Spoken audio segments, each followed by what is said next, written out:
All right. Hello. How are you? Welcome. Hope you're having a good day today. Trying to get the day started. It has been crazy. So last night I'm trying to finish up my presentation for today, and my laptop decides I can't get in it. The keyboard breaks. Can't log in. And I just prayed. I went to the dollar store to try to find an external keyboard. I went to out to the shed to find my old keyboard. It's so old it doesn't even have the right attachments. And I just prayed more and more. And out of nowhere, 9 o'clock last night, my keyboard started working. If that's not what do you call it? Divine intervention. I don't know what is. So anyway, good morning. I'm glad you're here. I have a new camera, a new setup. So we'll see. We'll just go with the flow, see what happens. Hey, Kathy, thanks for joining.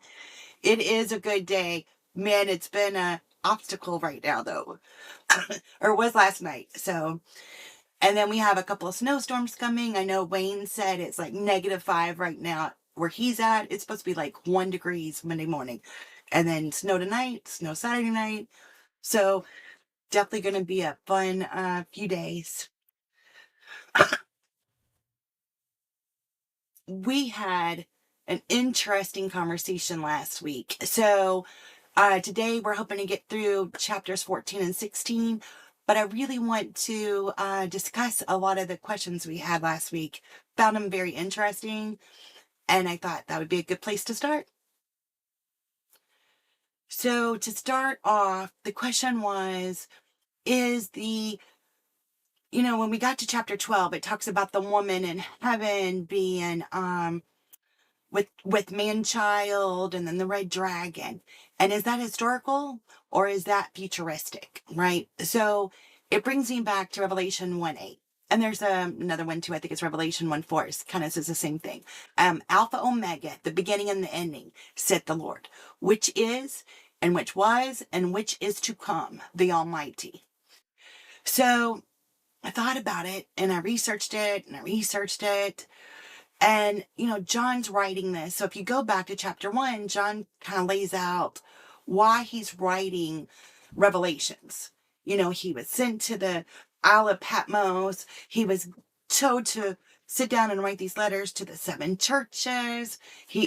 This type of verse is given to him twice, which is, which was, and which is to come. So I thought about that. I just really went back to chapter 1. What's the beginning? Always, if I have anything going on, I always go back to the basics and then I go, then I build from there. So back to chapter 1, where do we start? And this is where I'm at. Hey, Wayne, good morning. How are you? Thanks for joining in this morning. So what in the world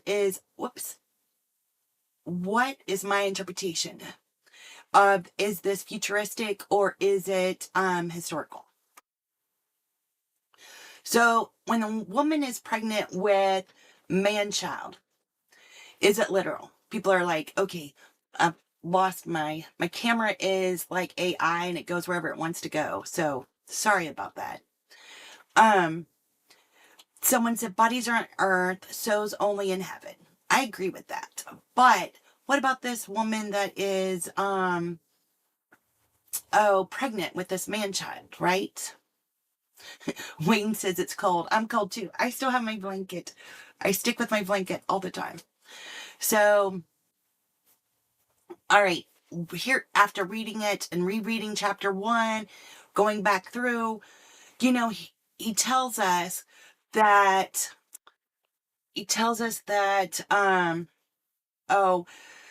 he sees all these things and then he sees the woman with the child, right? So here's my take on it. And this is a good thing about having discussions. You could take it however you want it. But how I felt about it was a symbolism of the second coming of Jesus Christ. The birth of the man-child is Jesus, and it's the preparation of his return. That's how, after I looked at it and just continued to read over it and over it, that's how I felt about it. It's a symbolism. So, I thought that was great points. Bodies are on earth, sows are in heaven. So I thought, okay, that is true. So what is this? And I think it really is symbolism of the second child, or second coming, sorry. So then the next question was, is a red dragon Rome trying to kill Christ? I don't know the answer to that, but what I came up with is the red dragon, which is Satan, is trying to stop the second coming of Jesus Christ. So I went to Job, and of course I didn't pull it up on my thing, so I'll read it real fast. Let me find it. I meant to pull that up on the internet.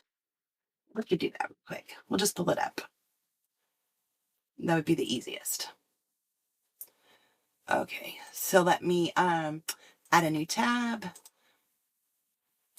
And we'll just do that. We'll look it up. Whoops. Okay, so Job, where is it? Thought it was, yeah. And say I thought it was there. Okay, 1. And what did I say the verse was? 7. Okay.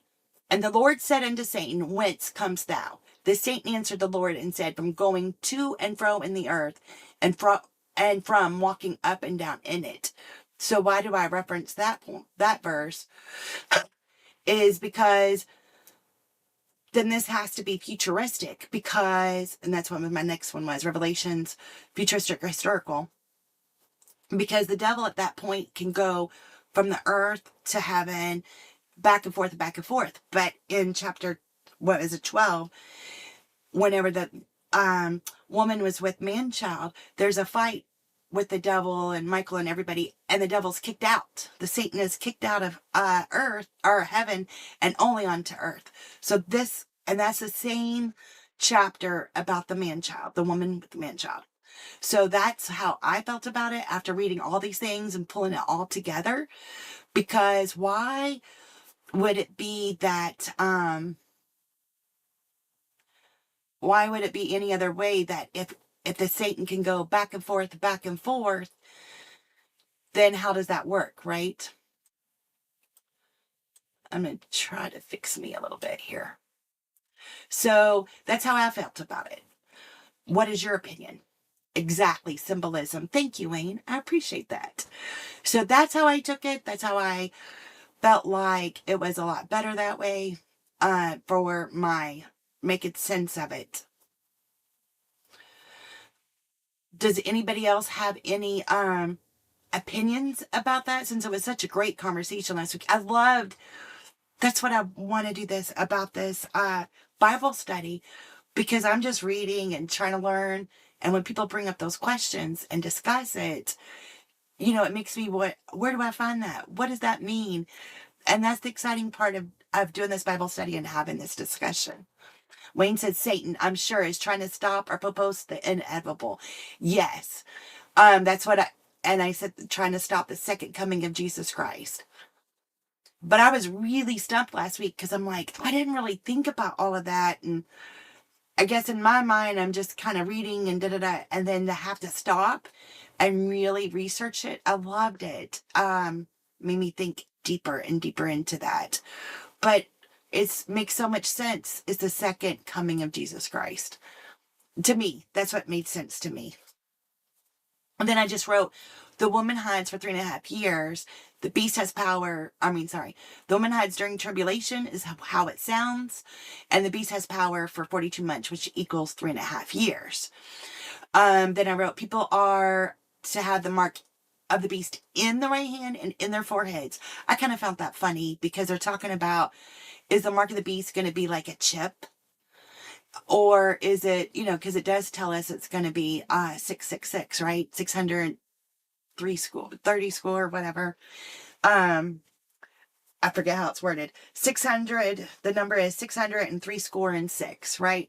So I'm like, but I don't know how that, if it sits in the right hand, in the foreheads, I don't know how that looks, but I'm always afraid it's going to be some kind of chip. I don't know how chip in a 666 would work, but, and whoever does not worship the beast will be killed, but we're being protected by God if we don't have the mark of the beast. but the beast is going to try to kill us, I guess. What is your opinion about 13:8?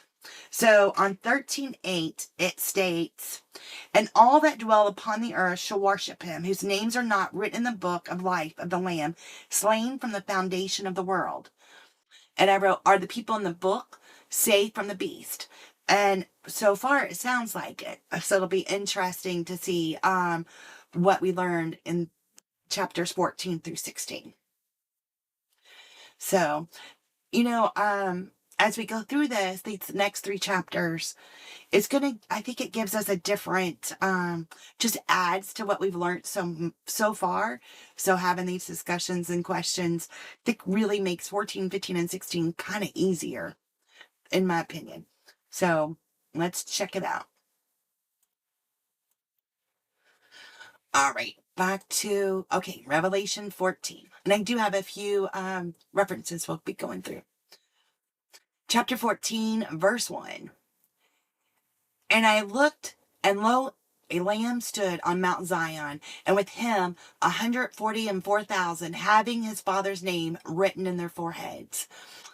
So that's interesting. The 144,000 that we learned about, the tribes, what we learn about that in chapter 4 or 5, and they're going to have father's name written on the foreheads. And I had that as a question way back a few lessons ago. So now we know what's on their foreheads. And I heard a voice from heaven as the voice of many waters, and as the voice of great thunder. And I heard the voice of harpers harping with harps. And they sung as it were a new song before the throne, and before the 4 beasts and the elders. And no man can learn that song but the 144,000 which were redeemed from the earth. That's kind of cool. Only they can interpret the song. These are they which are not defiled with women, for they are virgins. These are they which follow the Lamb whithersoever he goeth. These were redeemed from among men, being the firstfruits unto God and to the Lamb. And in their mouth was found no gall, for they are without fault before the throne of God. And I saw another angel fly in the midst of heaven, having the everlasting gospel to preach upon to them that dwell on the earth, and to every nation and kindred and tongue and people, saying with a loud voice, fear God, and give glory to him, for the hour of this judgment is come, and worship him that made heaven, earth, and the sea, and the fountains of waters. And there followed another angel, saying, Babylon is fallen, the great city, because she made all the nations drink of the wine of the wrath of her fornication. Wayne says, I think those slain by the beast are those voluntarily following the beast. Oh, following the beast. Okay, that's a good point. Oh, what did I do? I've rearranged all my stuff. Okay, so, I'm going to write myself a note. I like doing it on here, so it's easy for me to go back. I have so many notes that I've learned. If I write it on my PowerPoint, it's easier for me to find. Voluntary following the beast. That's a good one. All right. Thank you for that. So there's a couple of things I wanted to talk about in this chapter 8. Verse 8. It says, and there followed another angel saying, Babylon is fallen, the great city, because she made all nations drink of the wine of the wrath of her fornication. So we're going to go look at Isaiah 21:9. So this is Isaiah 21:9. And behold, here cometh the chariot of men with a couple of horsemen. He answered and said, Babylon is fallen, and all the graven image of her gods he hath broken unto the ground. So then I went down a rabbit hole. So I looked at Babylon, right? So Babylon is in Iraq. But if you look at the history of Babylon, it was like, look, 2200 BC, the earliest mention of Babylon in small towns. Okay. Then we go down and it talks about, well, here it says a short-lived old Babylonian empire in the 18th century. But it was done at the 7th century AD. Babylon stopped functioning as an urban center between the 2nd century BC and the 7th century AD. So, it's like I brought that up because I'm like, Babylon's fallen, it's fallen, but it fell so many years, hundreds of years ago. So it just makes me kind of think, all right, like Wayne said last week, God's time, not our time. So even though it might say 42 months, that's God's 42 months, our 42 months. And here Babylon's fallen all these years ago. So does that mean we're in the midst of things? Just a food for thought, I think. It was just something that I found very interesting myself. Well, Babylon's fallen, and then in Isaiah, here, Isaiah's Old Testament, and it had fallen in this instance too. So this is a historical aspect, because when we started this lesson this morning, we learned that it's which is, which was, and which is to come. So is this maybe a historical statement in this verse? So, all right. That was my 2 cents. Verse 9. And a third angel followed them, saying with a loud voice, If any man worship the beast and his image, and receives his mark in his forehead or in his hand, the same shall drink the wine of the wrath of God, which is poured out without mixture into the cup of his indignation.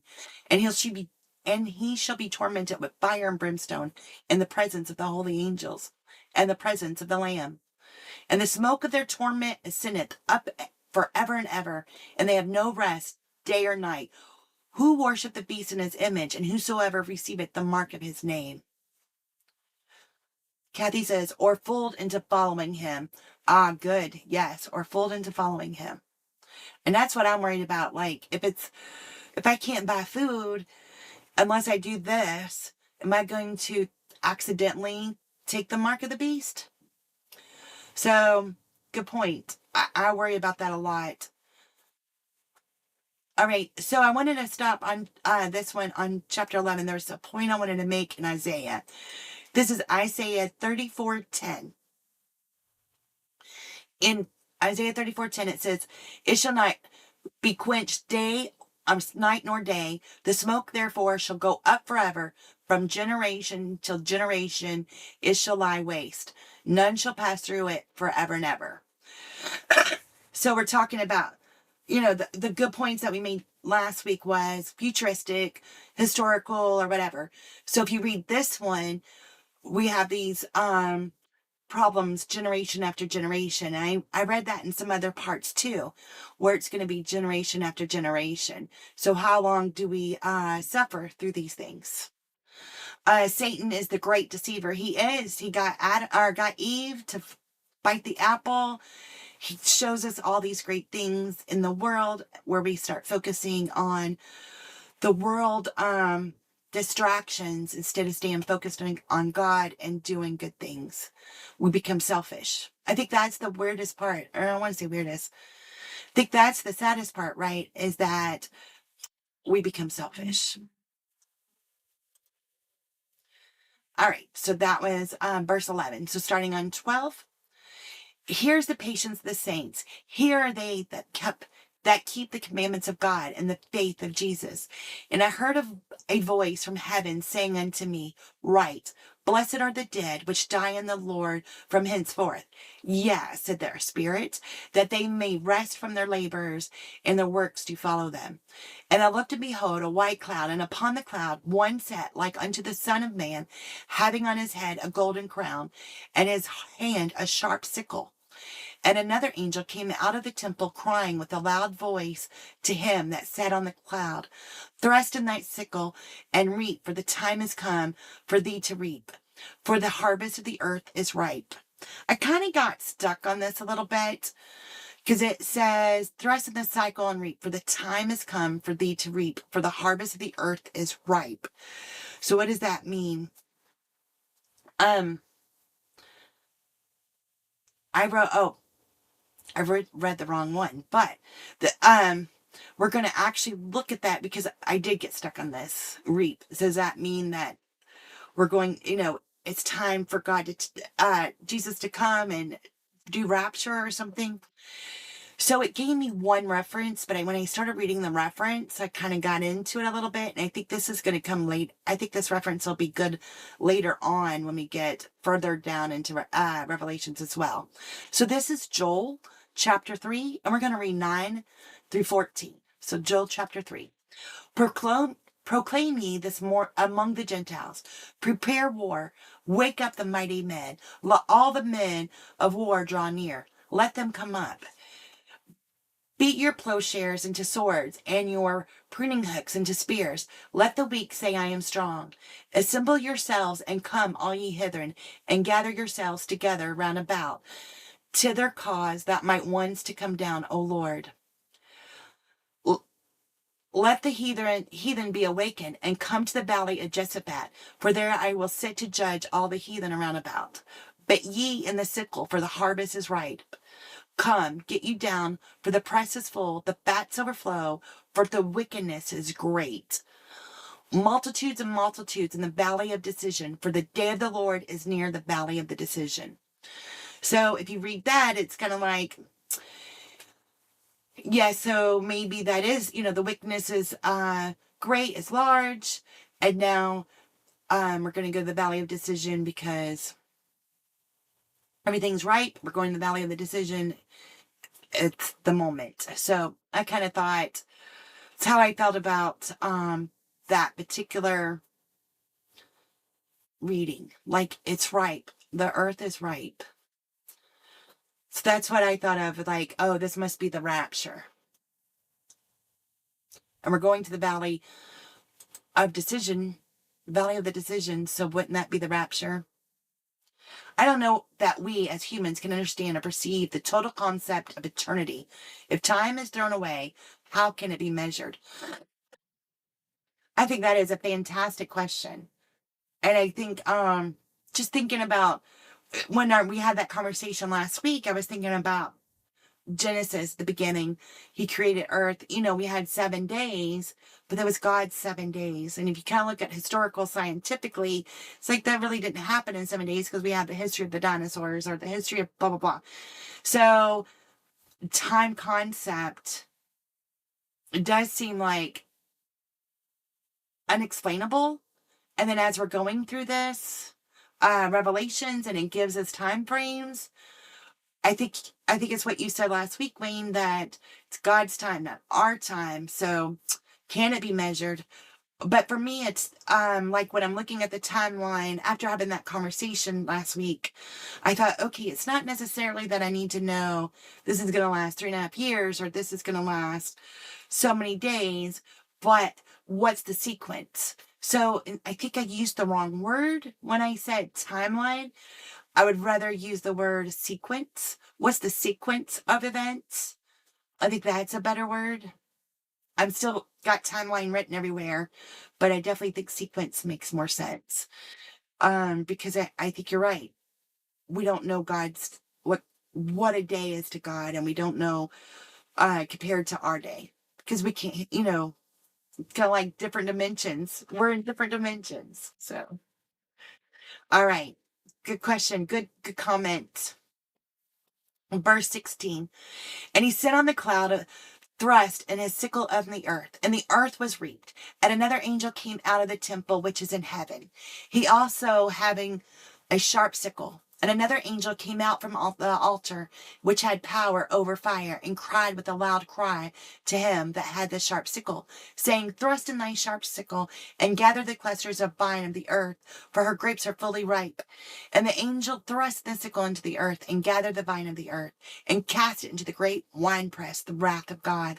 And the winepress was trodden without the city, and blood came out of the winepress, even unto the horse bridles, by the scape of 1,600 furlongs. Sequence is more relatable. I agree. The whole timeline, I think, threw me off and threw you guys off. Poor word choice, for sure. Poor word choice. So, and actually that was my next, after I do this next reference, that's what I was going to talk about, was a timeline was a bad choice of words. My next reference is Isaiah 63:3. And I think it's so gross, but if you read through it. I have trodden the winepress alone, and for the people there was none with me. For I will tread them in mine anger, and trample them in fury, and their blood shall be sprinkled upon my garments, and I will stain in my raiment. I was reading some of this, and I'm like, it was talking about all this blood going everywhere. I'm like, this is so gross. But then, it painted a picture when they're talking about the wine press and everything. I'm like, tried to tempt Jesus. Satan tried to tempt Jesus. It came out with a sharp sickle.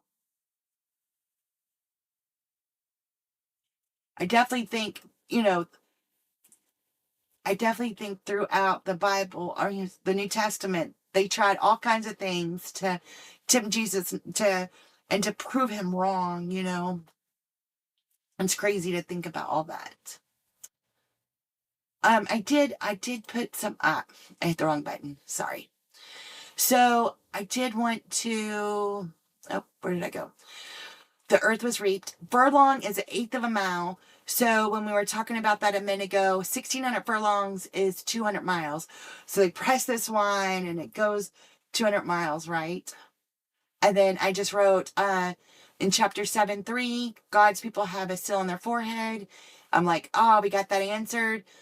In 14:1, Father's name is written in their foreheads. The 144,000 stand with Jesus on the mount.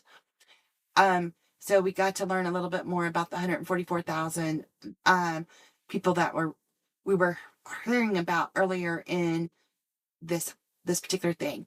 Babylon, I wrote Babylon has fallen, 14:8. Per Wikipedia, it changed around 7 AD. So, did it fall? Did it fall? The Lamb is reaping the faithful. The Lamb is reaping the faithful. Let's see. The Lamb is reaping the faithful. Oh, the Lamb is reaping that's the reap. Okay, hold on.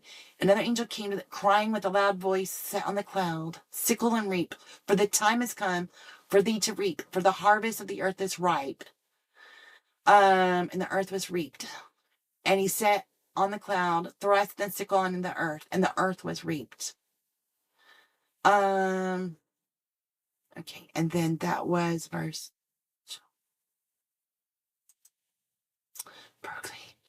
Proclaim ye this among the Gentiles, prepare war, let all the men of war come near. Let the weak say, I am strong, assemble yourselves. Y'all heathen, give yourselves together round about.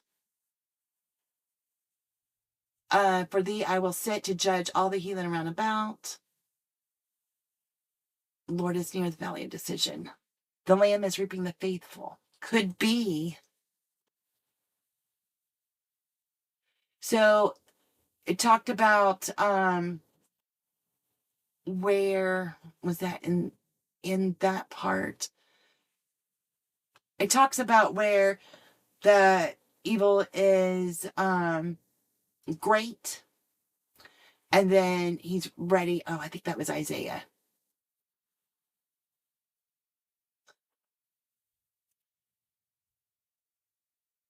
It should be quenched day and night, past through generation shall last. Somewhere it talked about where the evil is the greatest, and then Jesus comes. So that is good points. Satan tried to do that to Jesus when Jesus was 40 days in the wilderness, and Satan tempted him to turn stones into loaves of bread.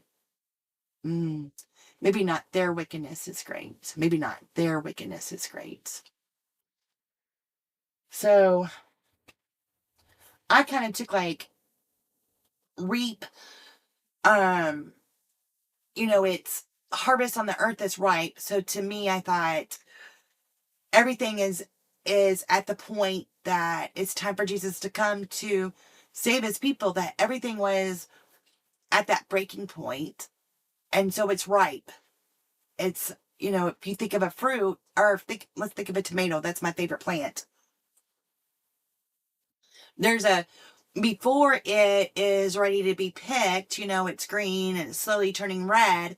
And then it's red. It's perfect to be picked. It's perfect to be reaped. But if you wait a little longer, then it's completely rotten.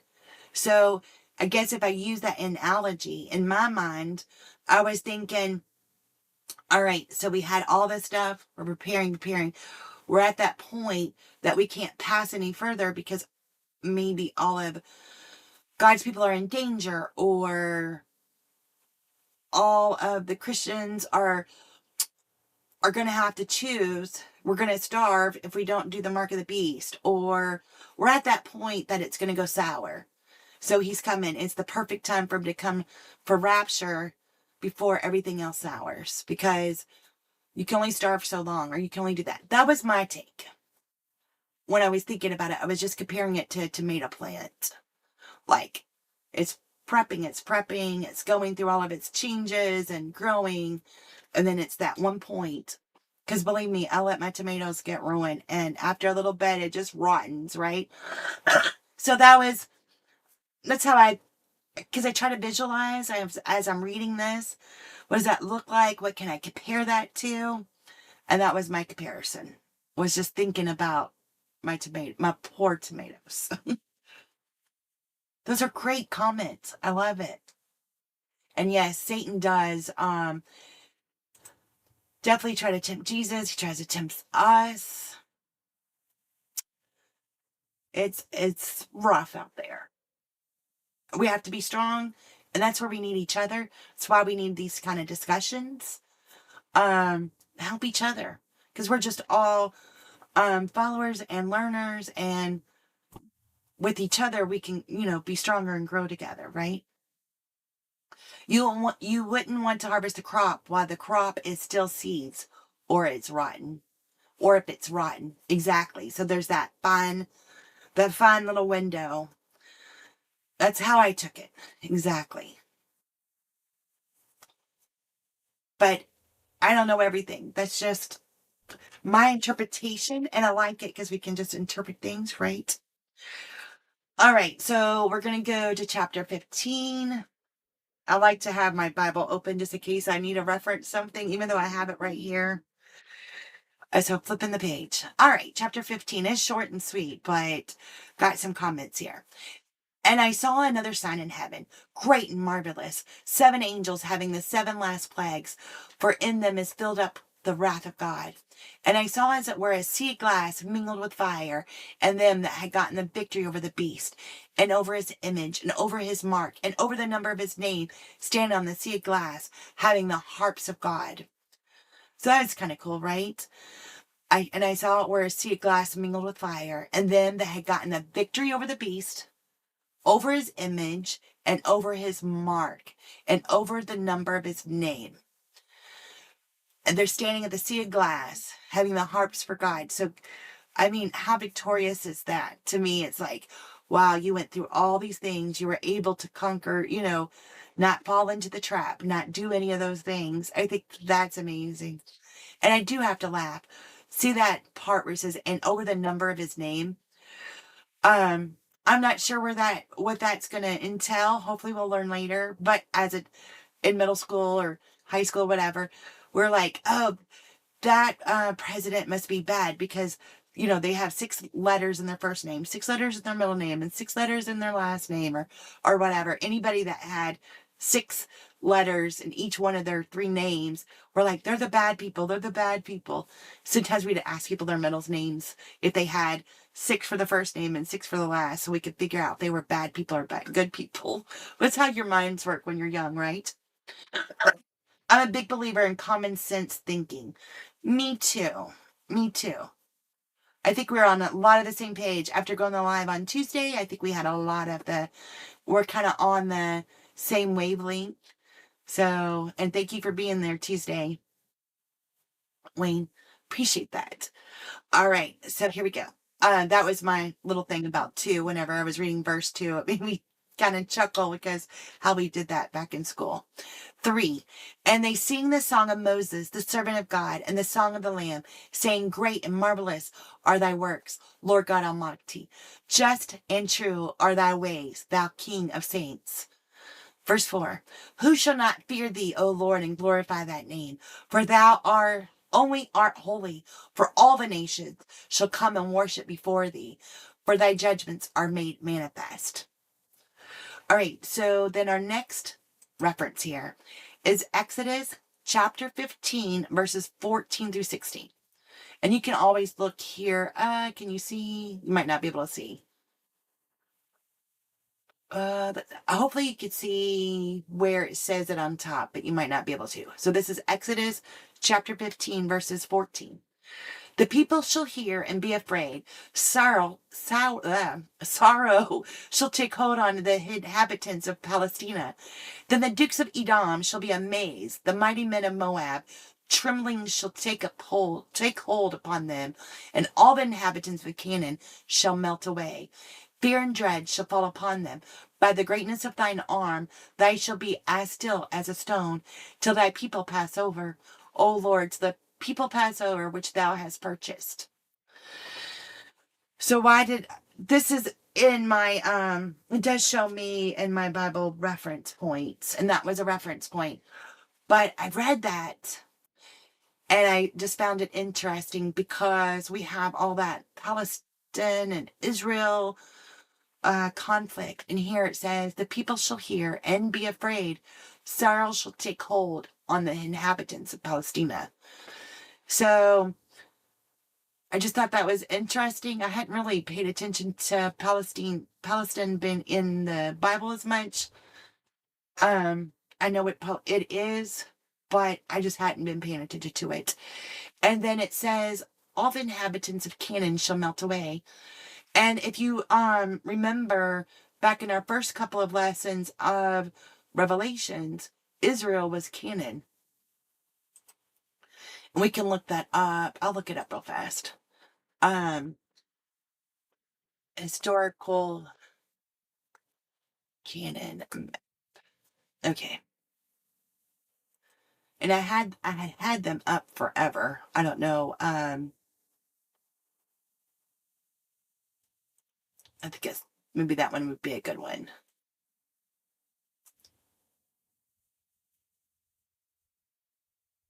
Joel was the one I'm reading right now is Exodus 15. Joey did have earlier. Oh, this one might be, oh, I can't get it to go back down.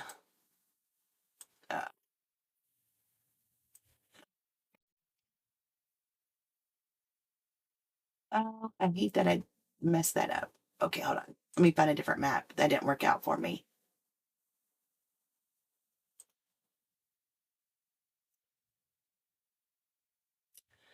All right. So here's Canaan, right? So now here's Gaza. And then, so this right here is Israel now. But it was Canaan. All of this with the Canaan, right? So I can't move this particular map. So that just gives you an idea. Israel during Joshua's time. But it was called Canaan. So I just found that interesting. I don't know if there's another one. The Canaanites here. See, I don't think we have any other ones on here.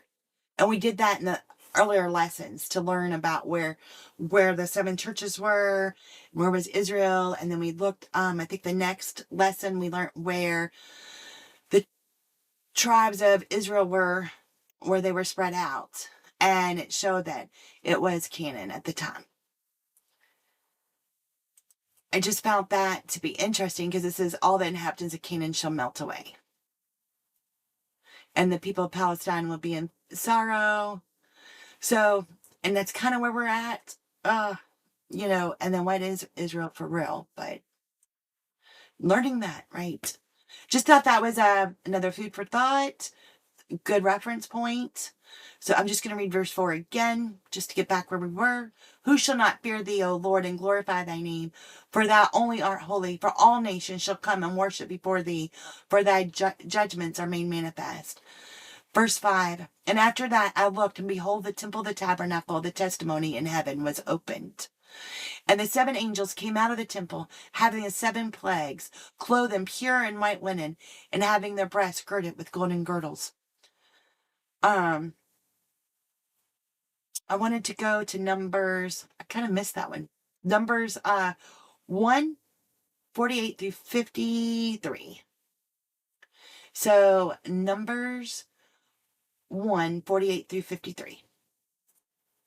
For the Lord had spoken unto Moses, saying, Only thou shalt not number the tribe of Levi, neither take the sum of them among the children of Israel. By thou shalt appoint the Levites over the tabernacle of testimony, and over all the vessels thereof, and over all the things that belong to it. They shall bear the tabernacle and all the vessels thereof, and they shall minister unto it, and shall encamp around about the tabernacle. And when the tabernacle setteth forth, the Levites shall take it down, and when the tabernacle is to be pitched, the Levites shall set it up, and the stranger that cometh at night shall be put to death. And the children of Israel shall pitch their tents, every man by his own camp, and every man by his own standard through the hosts. But the Levites shall pitch around about the tabernacle of testimony, that there be no wrath upon the congregation of the children of Israel, and the Levites shall keep the charge of the tabernacle of testimony. So I just wrote, I just wrote location, Israel, location, and tabernacle. So, I didn't realize about the red heifer, and how that when they sacrifice it, they built a new temple. Wasn't sure if this whole tabernacle had something to do with that particular situation.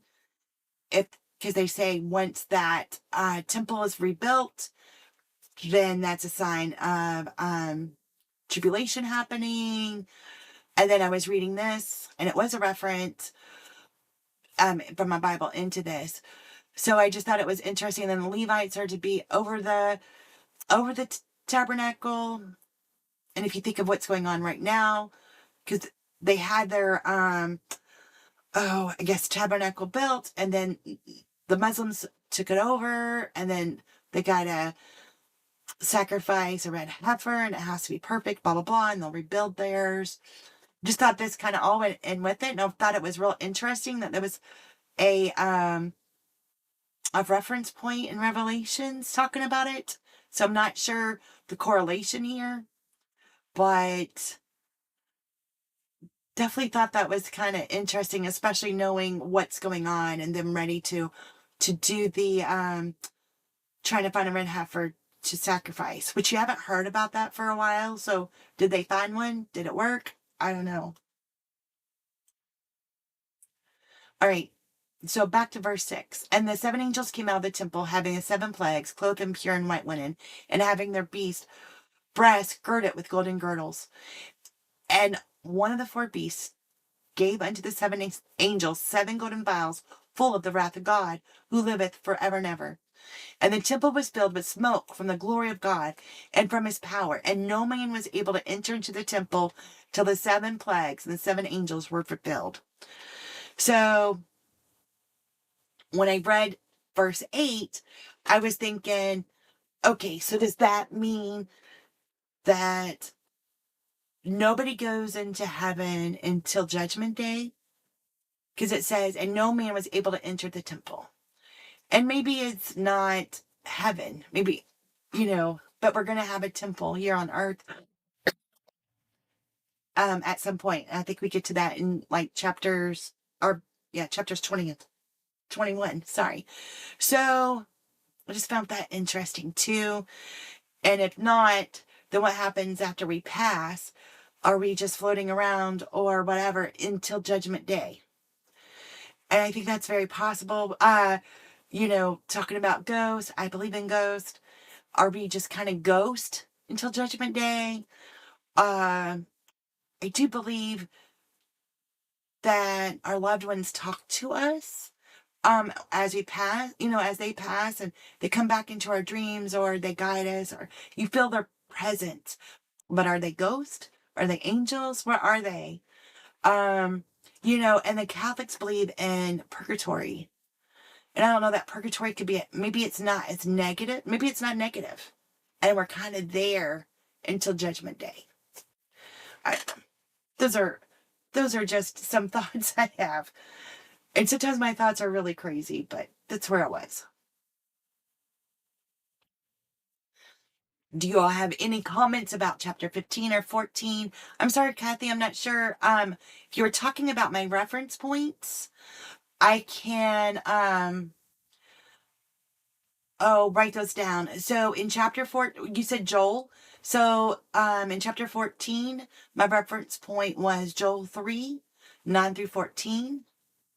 Hey, Miss Colleen, how are you? Thanks for joining us. We are, doing Revelations, and I actually talked about you in my devotion this morning. I don't know if you heard it, but I'm glad you're here. So we're just finishing up chapter 15 in Revelations and just making sure everybody got the reference points. And Kathy, if you were asking when you wrote Joel, if you were asking about the one reference, by the time it popped up, there is a lag. The one reference point was Exodus 15, 14 through 16. I was behind you, just stopping the class. Sorry. Okay, good. I just want to make sure I didn't want to leave you hanging at no point. So, Wayne said, that's just it. If time doesn't exist after death, then Judgment Day might be the same for all people who have passed away, no matter when it occurred. Right. I think the same thing. I mean, if reading the Revelations, and then in this last verse here, I kind of take it that we all go to Judgment Day at the same time. But that's not how I understood it growing up. But doing this study, I'm thinking we all are going to have Judgment Day at the same time. I don't know. But that's where I'm leading to. Hey, Colleen, you just woke up? I hope it's warmer there. It is cold. We're getting out a snowstorm. Oh, goodness. Is it warm there in Oregon? I have my blanket. I don't go anywhere without my blanket. It's an old blanket, but there's something comfortable about my blanket. My husband and my daughter laugh at me. Why do you have to have that blanket? But it's definitely comforting, but it's cold here. But I'm glad you're spending your morning with us, Miss Colleen. Yes, I think, people talk about, when you go to heaven and you have judgment when you die, the judgment day when you die, blah, blah. But then as I'm reading different things, it sounds like when it comes to, end of the world type of stuff, sounds like we're all going to be judged at the same time. So we're just floating around, and that kind of makes sense too. I don't know if you've ever experienced ghosts or experienced a loved one that's passed, contacting you per se. And it's like, okay, it does kind of make sense that we're just there until Judgment Day. It being all one day. I don't know. A little better than your weather. Rainy. Rainy. Well, that's good. It's like 30 something right now. It says 30 degrees right now on my computer. But it was going to be like 1 Monday morning. And Wayne is -5. I don't want to go there.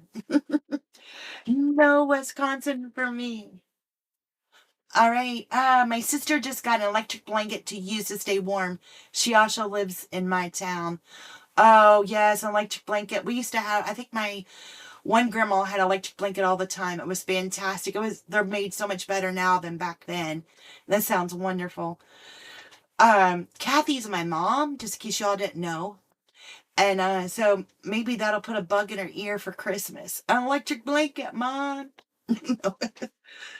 So, but just in case y'all didn't know, Kathy is my mother. So, all right. We're going to go to chapter 16. I did write on one of my comments a day or two ago that she was my mom, but when she commented, I wrote back.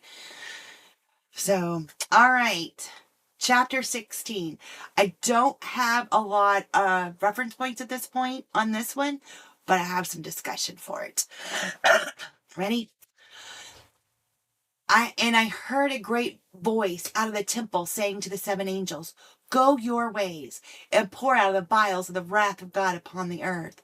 And the first went and poured out his vial upon the earth, and there fell a noisome and grievous sore upon the men which had the mark of the beast, and upon them which worshipped his image. My mom laughed, so maybe that means I'll get an electric blanket. No. Okay, so now verse 3. And the second angel poured out his vial upon the sea, and it became as the blood of dead men, and every living soul died in the sea. And the third angel poured out his vial upon the rivers and fountains of waters, and they became blood. And I heard the angel of the water say, Thou art righteous, O Lord, which art and waste and shalt be, because thou hast judged thus. And for they have shed the blood of saints and prophets, that thou hast given the blood to drink, for they are worthy. Let me just kind of go back that over again. And I heard the angel of the water say, Thou art righteous, O Lord, which art and wast and shalt be, because thou hast judged thus. And they have shed the blood of saints and prophets, and thou hast given the blood to drink, for they are worthy. Interesting. Okay. And I heard another out of the altar say, Even so, Lord God Almighty, true and righteous are thy judgments. And the fourth angel poured out its vial upon the sun, and power was given unto him to scorch men with fire. And men were scorched with great heat, and blasphemed the name of God, which hath power over these plagues. And they repented not to give him glory.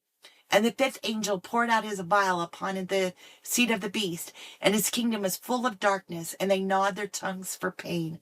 Oh, and blasphemed the God of heaven because of their pains and their sores, and repented not of their deeds. And the sixth angel poured out his vial upon the great river Euphrates, and the water thereof was dried up, and that the way of the king of the east might be prepared. I'm at verse 13. Wayne says, glad this isn't a bedtime Bible study. I know, right? Man, we got to be wide awake for this. I have to drink lots of coffee. It's like, wow, all this blood talk. But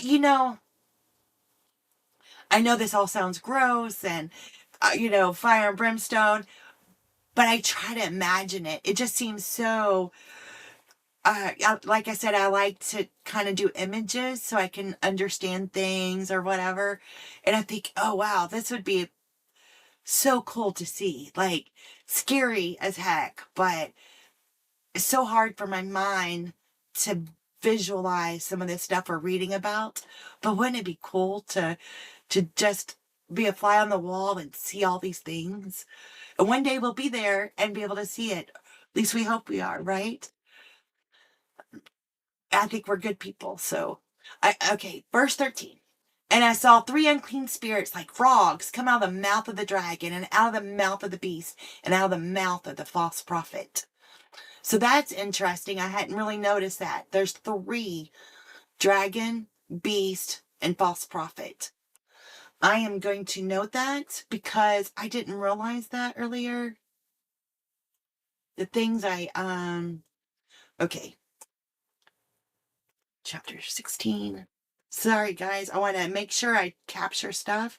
Oh, so I don't forget. And what I kind of like to do is, before the next one, what kind of questions do we have? Chapter 16. So there are three. There are three. The dragon, the beast, and what was the other one? Oh, I don't remember. Look at the Bible. And I heard the four angels. Okay, it's just easier if I go back. And the frogs came out, and the false prophet. Okay. And false prophet. Did you realize there was three? I didn't realize there was three. So that's bad on me.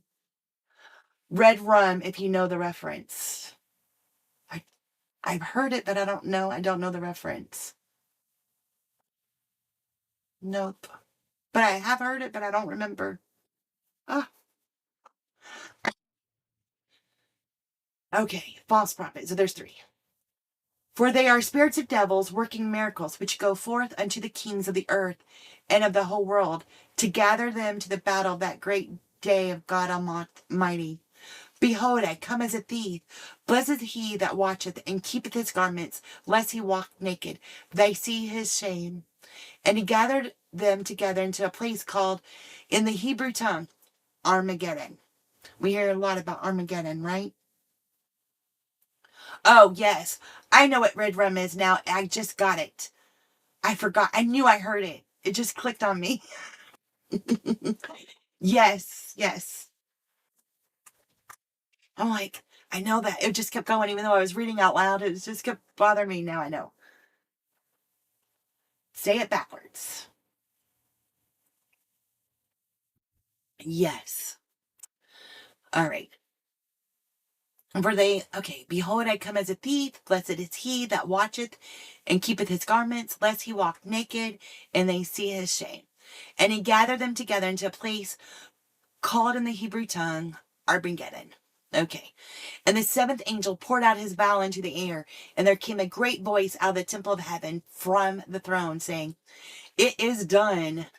And there were voices and thunders and lightnings, and there was a great earthquake, such as would not since men were upon the earth, so mighty an earthquake and so great. And the great city was divided into three parts, and the cities of the nations fell, and great Babylon came in reverence before God, to give unto her cup of the wine of the fierceness of his wrath. And every island fled away, and the mountains were not found.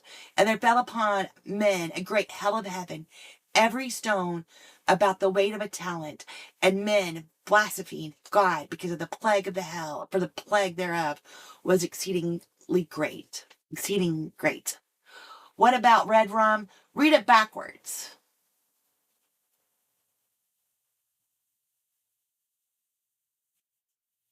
Oh, what was it? Oh, I see. What was it? What we were at the frogs, and the sixth angel poured in the vial, and the water thereof was dried up, and the way the kings of the east might be prepared, because the pains of their sores.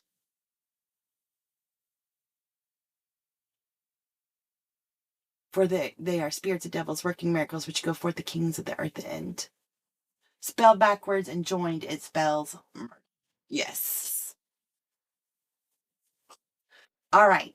So we read it all in chapter 16, and I have 16, and I have a lot to say here. So, um, what was this chapter about? The chapter was about, if you really look at it, when I was first reading it, it just, this all sounded familiar, and it sounded familiar, right? So I'm like, why does it sound familiar? Well, it's just the more information about the seven angels. So these seven angels are super important to this tribulation and rapture and everything, right? So this is really what chapter 16 about, is the seven angels. Um, the thing that, if we're thinking about sequence, the sequence is, if we read chapter 16, it tells us it happens after the mark of the beast. So that's important. So all these things are going to, because it tells us at the beginning, it tells us that it's going to happen to the people that have it. See, on verse 2, it says, And the first went and poured out its vial upon the earth, and there fell a noisome and grievous sore upon the men which had the mark of the beast, and upon them which worshipped his image. So these are the same, and I did put it in our PowerPoint just because I wanted to have a reference. So these are the same seven angels. And if you look at what they're doing and what this says, doesn't we learn a lot about what they're doing in chapters 8 through 10, but in chapter 16, maybe not as much, but we learn about sequence. Oh,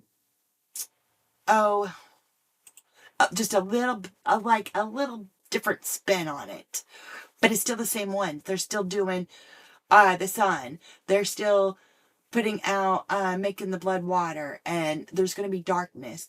So as I went, if you look at chapter 16 and compare it to our seven angels, it's the exact same thing. And we know it's going to happen after the mark of the beast. Question is, where's rapture happen? Are we going to be dealing with this? But it's going to be a test of time. Remember, we talk about reaping. It's going to be at that point where we don't want people rotten. So where are we going? How much are we going to go through this? According to Daniel, halfway through tribulation, rapture happens. But we'll get to that, I'm sure, later on. But just things to think about as you're reading, and where does this fit in, and what's the sequence? That's how I'm thinking of it. My funny part of this, it's talking about the floods and everything. And I wrote just a funny note. It has nothing to do with anything, but it says, if the government is controlling our weather, then how will we be able to notify or be able to identify some of these signs? But, they have completely admitted to controlling our weather. But I just wrote that as a funny sign. Armageddon, there's movies about Armageddon, and who knows what that's going to look like, but we actually hear the word. Not only is it in Hollywood, now we read it in the Bible. So I thought that was kind of cool. The one thing I did want to, we got a comment. Hold on. Wayne says, our participants at cardiac rehab graduated rehab and ended by a week later having heart bypass surgery. Now she's back in rehab, and I changed my time to an earlier time so she could attend. Okay. Participants at graduate rehab ended by a week later having a heart bypass surgery. And I changed my time to an earlier time so she could attend. So she could attend that rehab with one of her friends who started rehab. As a result, I have to leave the rehab early, which I have today. You are so kind. That way she could be with somebody. That is sweet. They could do it together as friends, but man, isn't that a bummer? She graduates rehab just to have to go back. I'm glad she's all right. I'm glad she's back in rehab. I'm glad you're going to rehab too. So, as a result, I have to leave for rehab early, which I have today. Oh, you have to leave for rehab early today? Or you already went to rehab? I'm not sure. But that is sweet of you. And I'm glad she made it through her bypass surgery. That's so scary stuff. I remember I was a little kid, 5 or 6, and my great grandma had open heart surgery of some sort. And she was home, and I hugged her. I didn't know. I always felt guilty about that. Ugh. Oh well, you live and you learn. That scared me to death for the rest of my life. Don't hug anybody that's had heart surgery. No. Hug them differently. That really scared me. And the last thing I wanted to talk about for chapter 16 is it says, and great Babylon came in remembrance and the great city was divided into 3 parts, and the cities of the nations fell, and great Babylon came in remembrance before God. So Babylon comes back. Is that how you took it? Babylon returns? So, interesting. Things to think about. Wayne says, I think I'll stop one session before I graduate rehab. I don't blame you. It's just a bad omen to completely graduate, right? I like your way of thinking. I'm like that, superstitious, Nope. Here's the path. I'm not doing it. So I agree. All right. So that's kind of like the whole Babylon thing kind of confuses me, to be honest, because we are beginning of this lesson.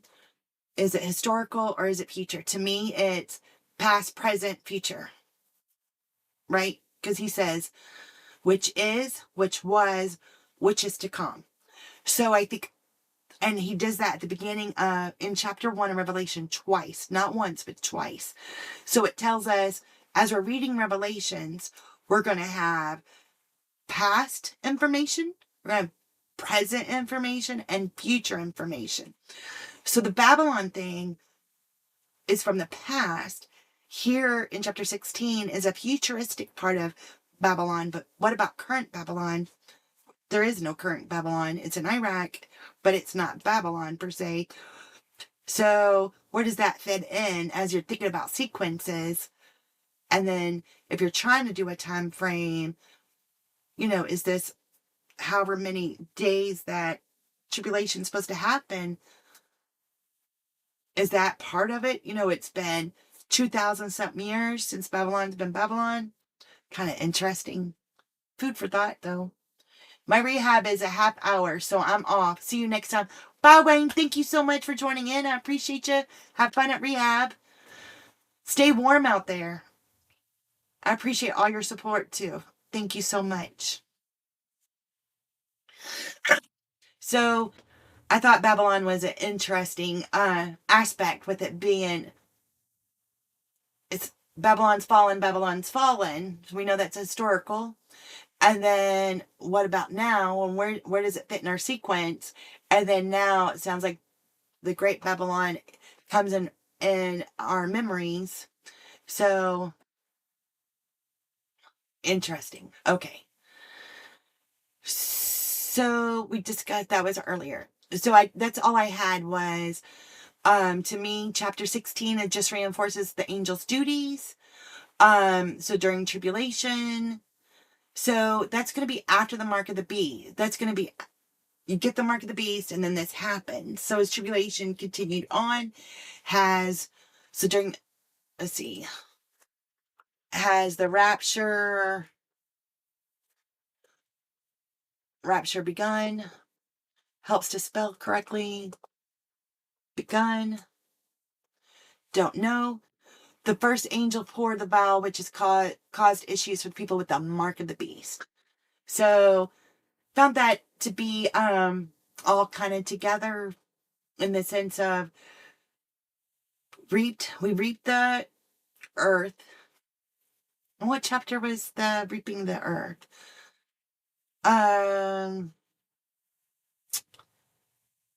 Let me just go back for just a minute. Make sure I'm not getting this confused. Let's go back. Previous chapter.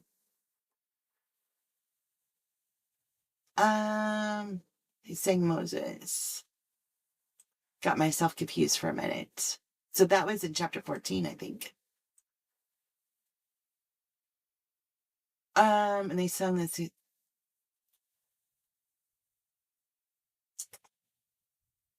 Reap. Okay, they said. So in chapter 14 is when the earth is ripe, right? And he prepared that. So sounds like the reaping of the earth happens before the 7 angels, maybe? Huh. The hour of the judgments come, worship that made him heaven, earth. And that's when Babylon is fell. Sometimes when you go to do the sequence, it really makes it hard because it's like, because you're kind of, I think how I'm interpreting it so far is you get a little bit of information to kind of get your mind wrapped around it. Sometimes it's great detail. And then you move forward and you're getting a little bit more information, but maybe not the detail. So as we go through, I think our questions will be answered and it'll come together. Usually that's what happens, right? So my sequence is really off. On my PowerPoint, I do show like a timeline, but it's definitely not a timeline. It's a sequence, and I've got to fix that. So it'll be interesting. And there's the 7 angels when we're talking about the reaping may be the rapture. Then tribulation is the angels. Yes, I'm thinking that I do agree with you, Kathy, that the reaping may be the rapture. But where does it happen? So that's where I'm kind of confused on the sequence. Is I agree that in chapter 14, where they're talking about the reaping, because I think, like if you're talking about the tomato, he's getting his people before they're rotten, right? Before they're starving or whatever it is. But we learned in chapter 13 about the mark of the beast. So I kind of think, this is my sequence. I don't know what you're thinking, but if you think about the reaping and it's ripe, I think we're going to wants to see who will, if we read it right, who's going to stand up to not getting the mark of the beast? Who's going to not follow the law, prophet, the fake prophet, and things like that. So we're going to have that tribulation. Are we strong enough to stand with God? And then at some point he comes, raptures us, and then tribulation continues. That's kind of reading Daniel, reading this, because here is the mark of the beast. That's chapter 13. And chapter 14 is where he reaps the earth. And then chapter 16 is when the 7 angels come and put stuff on the people that have the mark of the beast. So that's kind of what I'm thinking, how I see it. Do you agree or disagree? What's your thought?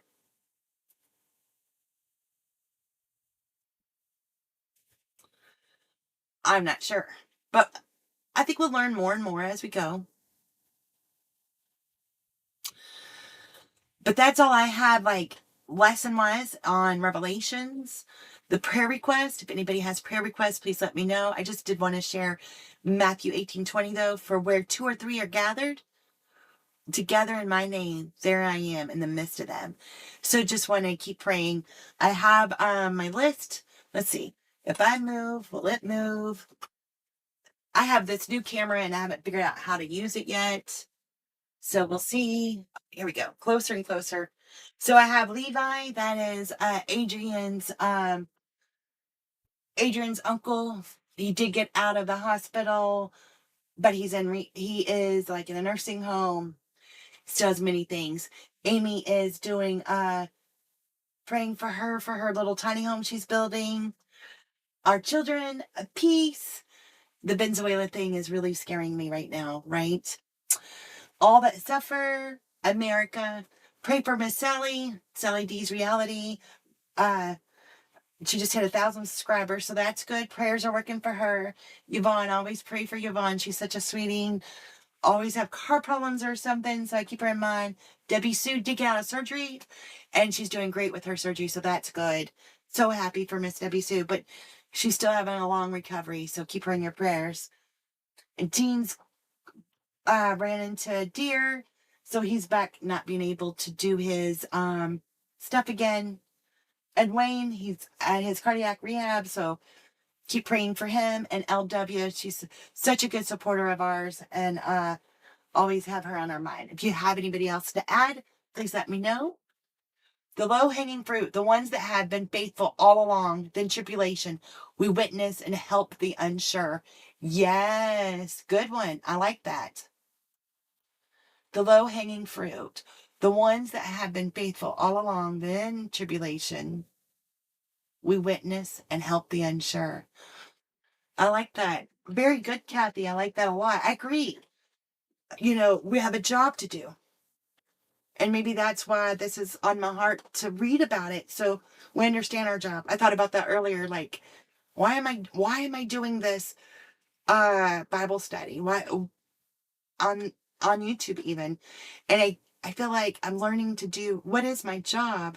What do I need to do? And I don't know if job is the right word, but definitely discuss and learn from each other for sure. All right.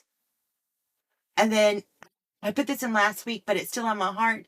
This was in my Bible. I learned from one of my Bible studies. Fear, false evidence, appearing real. We have a lot of that going on. And reading Revelations is telling us we're going to see that, right? False prophet. We have a lot of things out there that are not real or not true. And we have to look for God, to find out what's real and what's not real. The Bible's real, and we know we have that to count upon. You need info to help. Yes, I think so. I've got to build my arsenal, which is the Bible. It's filling me up so I know how to help and know what to do. Very good. I like that too. All right. Any other comments? Anybody to add to the prayer request list? I am felt like that went really well. Learning a lot. I do want to go back real fast. So chapter 17 changes our direction. Now it's God's triumph. So we did the 7 churches, we did the visions. So now 17 through 20 will be God's triumph. Interesting, right? So I think we'll be done by the end of the year of Revelations. So that's pretty exciting too, the new creation. And then we'll be able to gather it all together. And maybe we'll do the beginning of the year, we'll kind of just have a discussion group instead of like studying any particular chapter, but what did we learn from it kind of lesson. So all right. Thank you so much for coming. I hope you learned something. It was some good information. Thank you for participating. God bless you. Bye-bye.